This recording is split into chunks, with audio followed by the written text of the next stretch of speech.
Great around it because, yeah, these were not fun games to watch. These So began it last Friday with the Battle of Indiana, with the Notre Dame Fighting Irish hosting the Indiana Hoosiers, and the margin might say 10. It was not a 10-point game. Notre Dame had them down 27-3 before Indiana scored the last 14 points to make it a reasonable score. Notre Dame was they was on one, and Indiana had nothing. They had nothing. It was plain and simple. Uh, Look at statistics here: 278 yards for Indiana. We talking about one of the highest scoring offenses in college football, the Indiana Hoosiers, and they only can put up 278 yards of offense.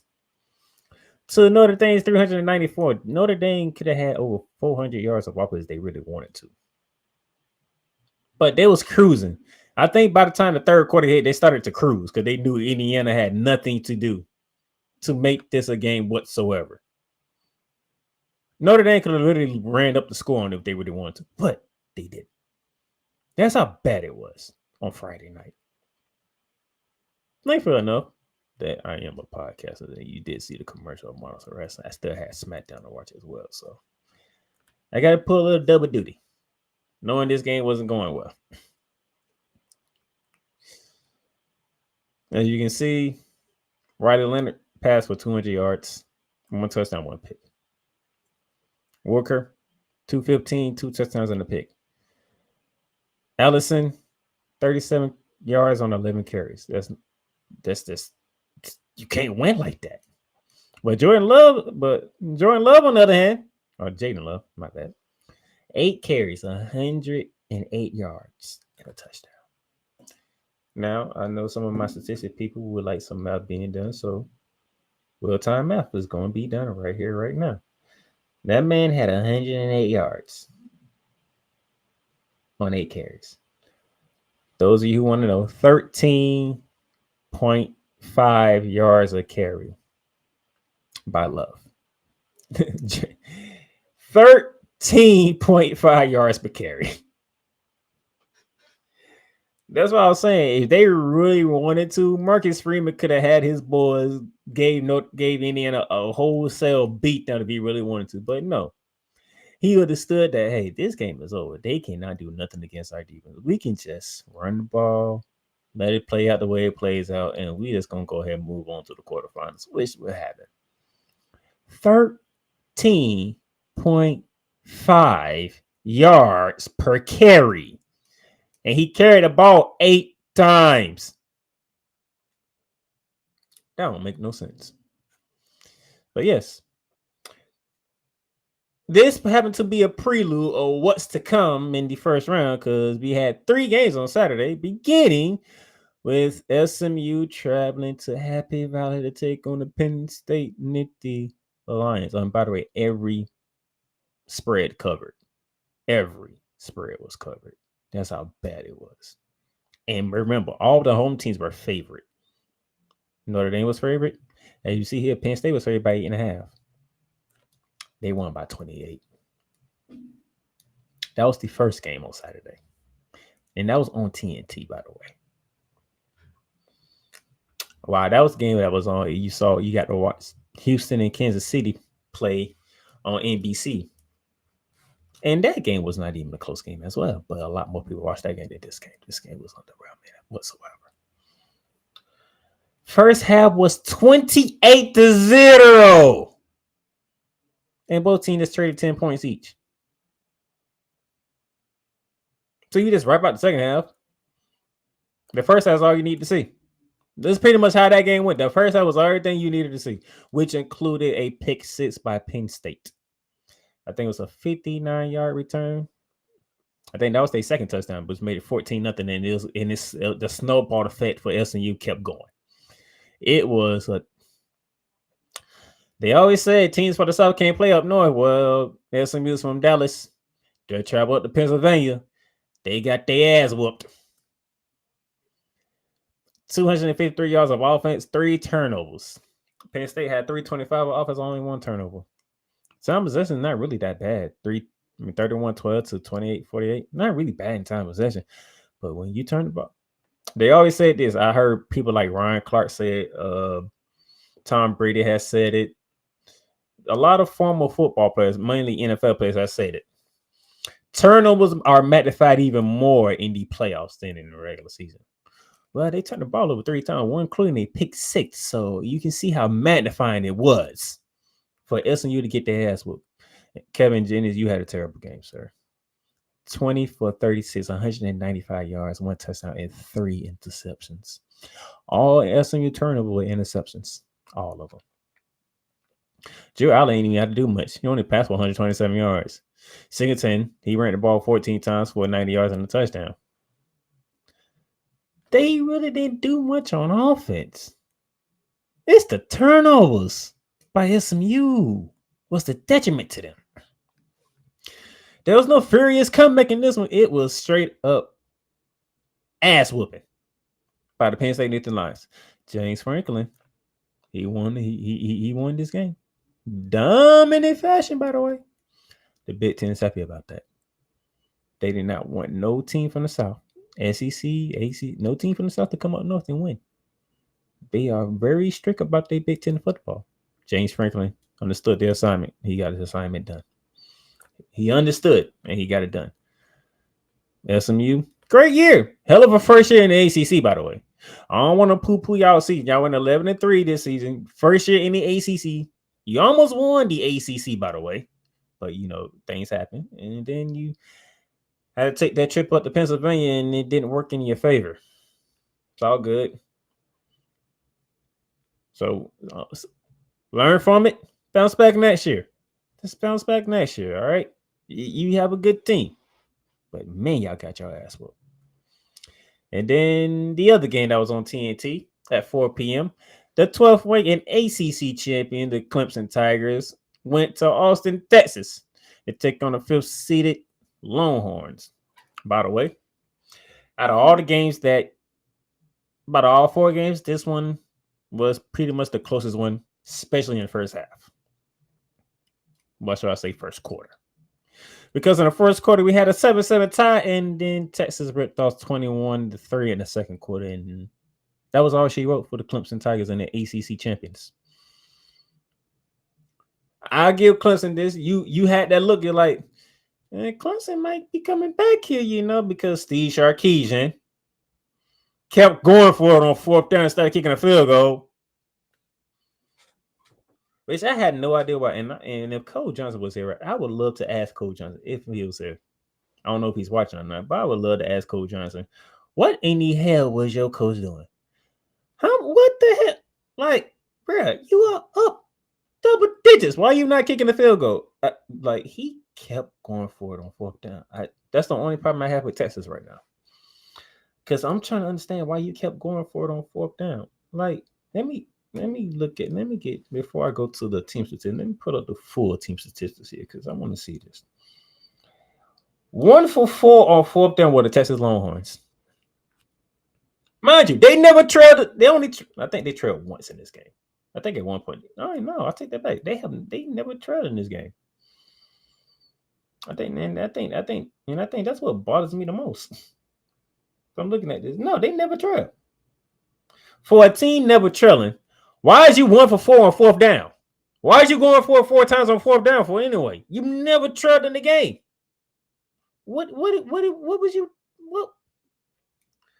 I honestly tell you, this is a 14-point margin, but this should have been easily, and I do mean easily, should have been a 21 to a 24-point margin victory. You can easily add 10 more points to this, or at least 9. The amount of time he went for it on 4th down, I'm like, dude, get the field goal. Let's get the field goal. Clemson, they trying, but it's not working for them. And yet, you don't get it. You give them a little bit of momentum. They take advantage of them in some type of way. That's why they scored the most points from any visiting team of the week. Out of all the visiting teams from the first round, Clemson scored the most points, 24. They shouldn't even got that. The only reason why they got that because At least two of them turn Texas away from points, was turning into points themselves. So you easily talking about a 10 to 14 point swing because Steve Sarkisian wanted to go for it on the fourth down 4 times when he never, ever trailed. This is what I see. It's stuff like this that's going to. It's stuff like this that's going to get Longhorn fans mad at Steve Sarkisian. Don't you do this next time. Don't you do this in the quarterfinals. And if you get past the quarterfinals, don't you do it in the semifinals. You take the points that are given to you, sir. You was up. Clemson had nothing. They was trying their butts, but you were too better than them, okay? It was one of them games where Clemson, you can do it, but the other team on the other side is just better than you. And it showed on the field. But you just kept going for it on fourth down. You just kept going for it. Don't make no damn sense. Didn't make any sense whatsoever. But other than that, now let's get to the team statistics here. 412 yards of offense for Clemson, for almost 500 yards of offense for Texas. You see my point? These dudes almost right there, 500 yards of offense. Clemson's defense cannot stop them. So the simple fact that you went forward 4 times on fourth down when at least 3 of them could have been field goals, that's 9 more points. And them 9 points you can take away from Clemson and add it to yours. That could be your actual final score. That would be what, 47 to 13. No, 47 to 15. That could have been your actual final score if you really wanted to. You just would have kicked the damn field goals and had them travel the whole damn way. But you wanted to go for it. Caleb Cupnick, 336 yards passing, 3 touchdowns, and an interception. Quinn Ewers wasn't really needed. 202 yards passing, 1 touchdown, 1 interception. Blue, 14 carries, 146 yards, and 2 touchdowns. That's over 10 yards a carry. I can tell you that right now. But those of you who might analyze people, I'm gonna give you your official statistics. Another real-time math right here. 146 yards per carry. You're looking at 10.4 yards a carry. Do you see a theme here? Home team has a defense and can run the football. It's pretty much what's been happening here. That's pretty much what's been happening. I have not seen a home team that threw 300 yards. And every one of the games were double-digit wins. You see here, Quinn was on the path for 202 yards. Texas won by 14. Let's go back.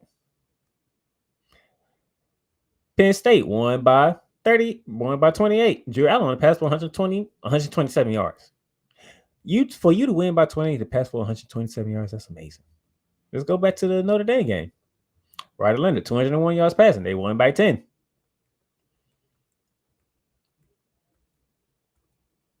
See? That's all it is. You're at home.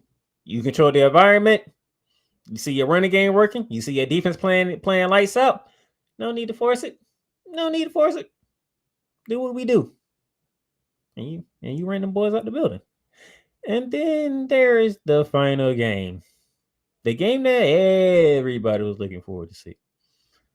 The Tennessee Volunteers traveling up to Columbus, Ohio at the Horseshoe to take on the 8th ranked Ohio State Buckeyes. A Buckeyes team that are reeling from a 4th consecutive loss to the Michigan Wolverines.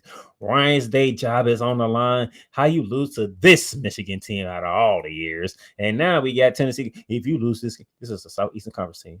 Don't you lose this game, Ryan Day. And when Tennessee took over College Game Day, the Tennessee Volunteer fans were there at College Game Day. The Ohio State fan, they was home. They were home. They were chilling. They didn't want no parts of College Game Day. And then AG hops on. He's like, "Nah, I'm not worried about the fans. Nah, they home chilling. They getting ready for the game. They'll be here tonight." That was AJ Hawk's words before he was the guest picker. That was his words. He wasn't worried. And sure enough,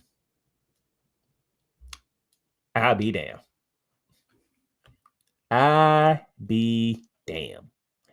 42-17. Ohio State trumped out 21-0, and I watched all 3 of them touchdowns. It was like, What the hell has happened here?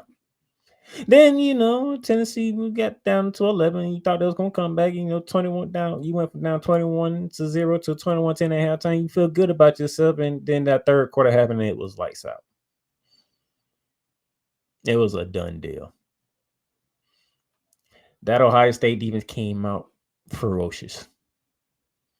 That offense, Chip Kelly was in his bag for this game. They wanted to send a message, and they sent the message. But as the person that I am, I can tell you when this game was actually decided. This game was actually decided before the game even took place.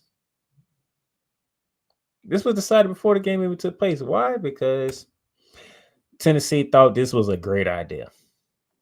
The Tennessee volunteer players thought it was a great idea. That this was a great idea. Everybody else want to talk about it. I might as well talk about it as well. Y'all already thought this was a great idea.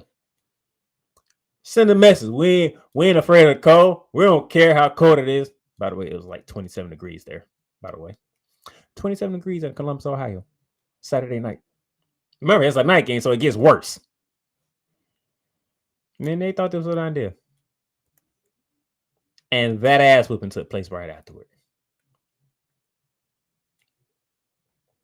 Now, it's great for Ryan Day. Great for the Big Ten because they didn't have to worry about listening to SEC fans saying, yeah, we took our asses up to your damn building and we whooped y'all ass. Nope, you don't got to worry about that for the time being. Nope, you don't got to worry about that. The North defended home turf. The Big Ten got the 2 wins that they most needed from the first round, Penn State and Ohio State. But let's dive more into this.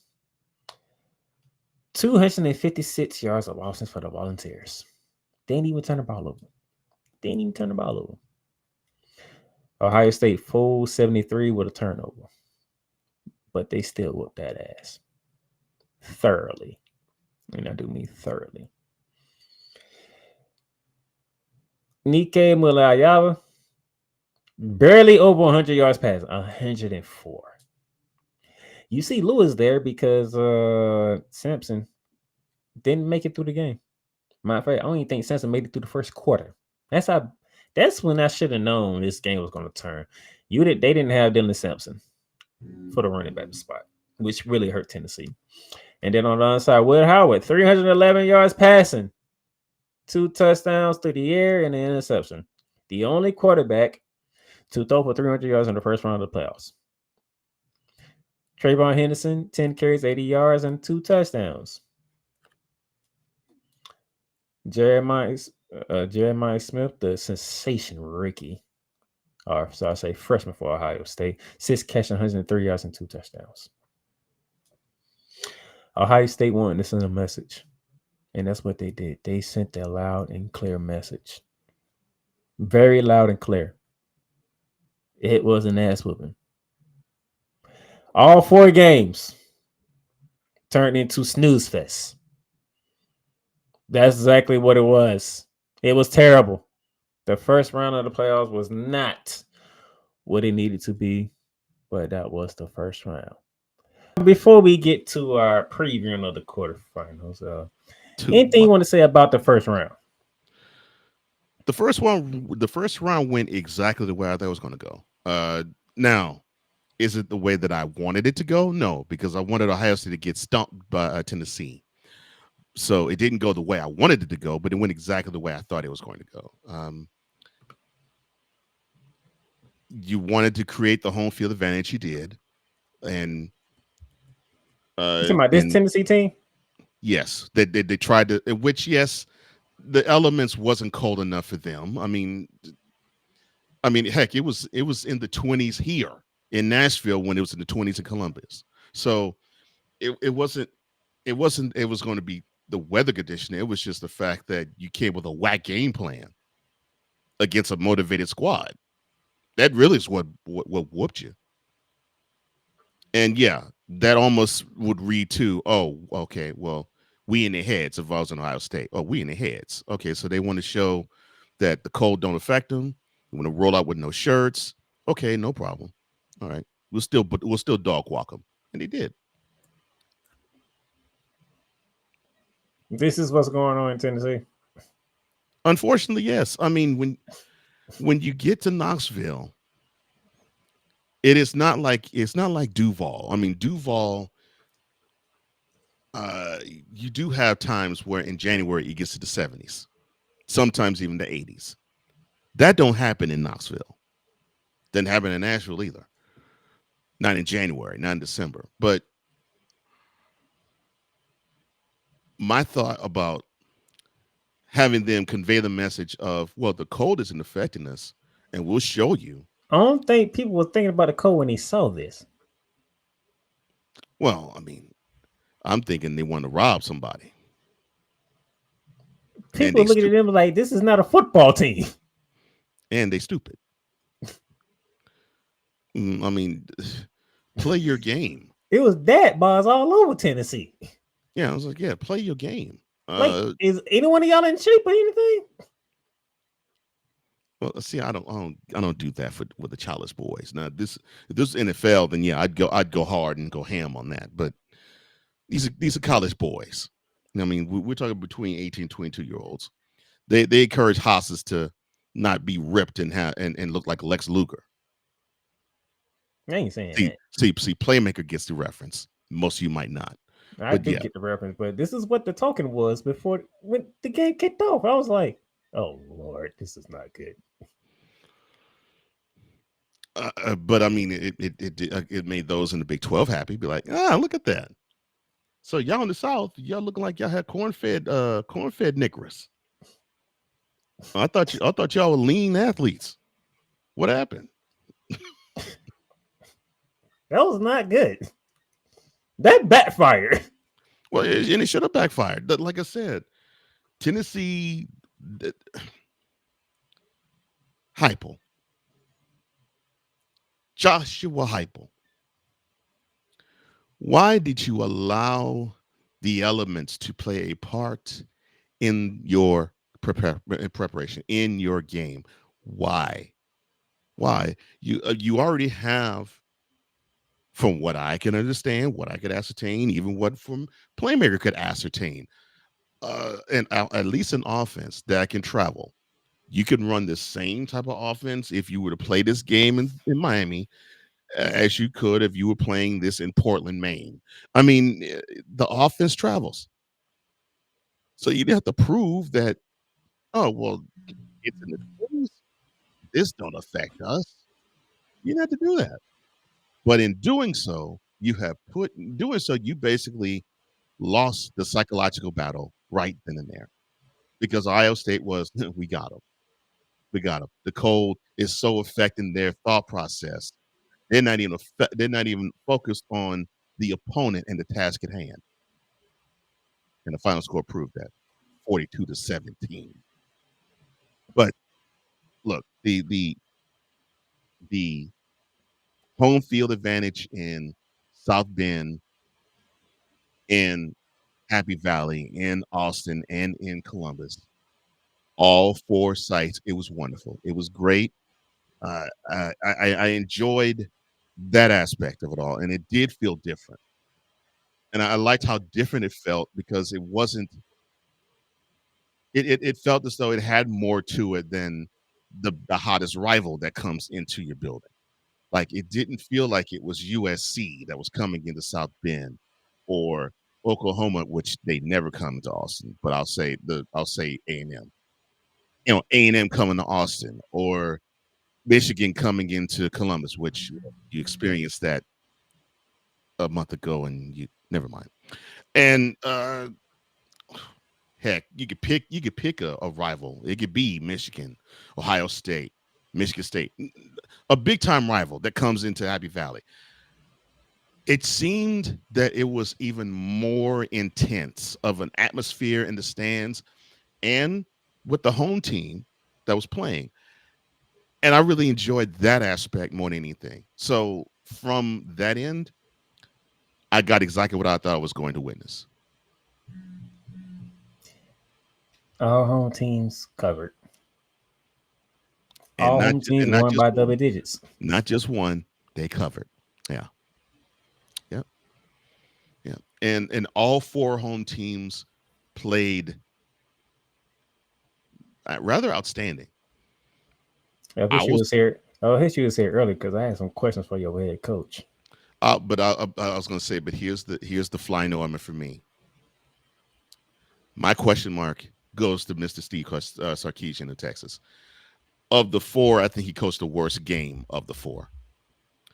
Uh, because of that, and the brain dead decisions that he made, that game was closer than it should have been.